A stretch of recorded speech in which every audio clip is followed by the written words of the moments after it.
This is NewsBreak26 in southwest New Brunswick. I'm Vicki Hogarth. Here's what's happening in our part of the world.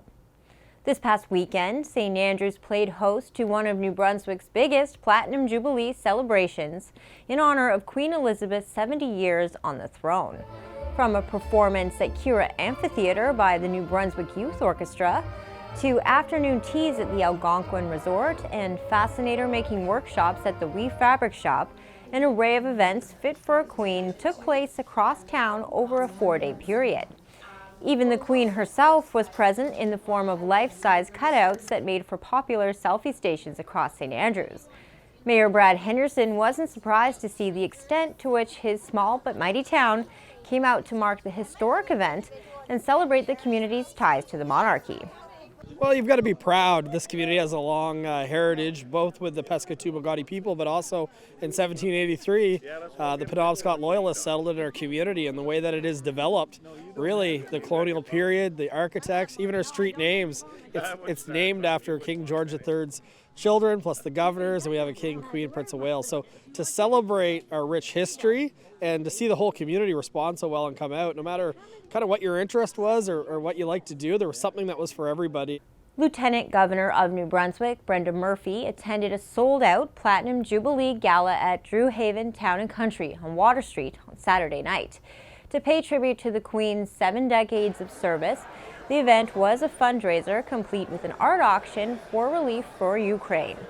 In order to include the entire community in the Platinum Jubilee, Drew Haven owners Andrew Foss and Lee Wells also sponsored a complimentary community lunch and garden party on Sunday in the front yard of the Anglican Parish Hall that hundreds of residents and visitors alike attended. Those that didn't get to go to the fundraiser at least could come to the church and pay their respects to the Queen. New Brunswick Southwest MP John Williamson was among the local politicians who came out to celebrate with the community. Well, this is remarkable that so many people have come out to honor and pay respect to Queen Elizabeth II, Queen of Canada, on her 70th year on the throne. MP Williamson also gave CHCO an update on his efforts to aid Grand Manan residents in their fight to keep the island's only bank open.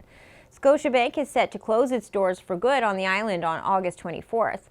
When the bank closes, customer accounts will be moved to its nearest branch in St. George, which will require islanders to take an approximately 9-hour round trip, coupled with the cost of a ferry ride, just to do in-person banking.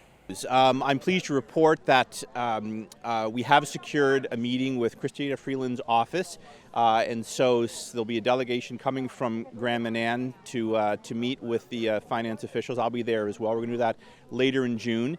That's just one step. I'm not sure what's going to come out of this meeting, but it shows that there's an interest at the highest levels of government. A group of Grand Manan residents traveled to Fredericton last Thursday to continue their fight to keep their only bank open, beginning their demonstration by protesting outside Scotiabank on King Street. CHCO's Chad Ingram was there following the action. On the island, it's about half an hour. If the bank closes, it's a 9-hour bank trip. 2 ferry rides, a new bank fee, I call it, of at least $60 for ferry fares and gas, and hopefully maybe a meal. It's a 9-hour day to go to the banking. It's unbelievable. Protesters then marched onto the legislature to voice their concerns to politicians who would listen.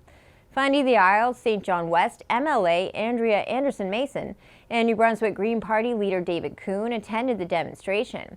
When Scotiabank closes its doors on Grand Manan in August, it will also close its 2 automated bank machines on the island, leaving islanders and politicians alike currently scrambling for a solution. Or a credit union to replace the bank, because it's essentially a bank, but it's owned by the members.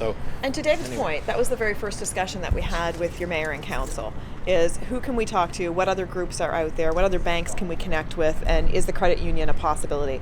That's all the news I have for you. For more stories and online exclusives, follow us on Facebook at CHCO.TV. A news and public affairs production of CHCO-TV, New Brunswick's only source for independent community television.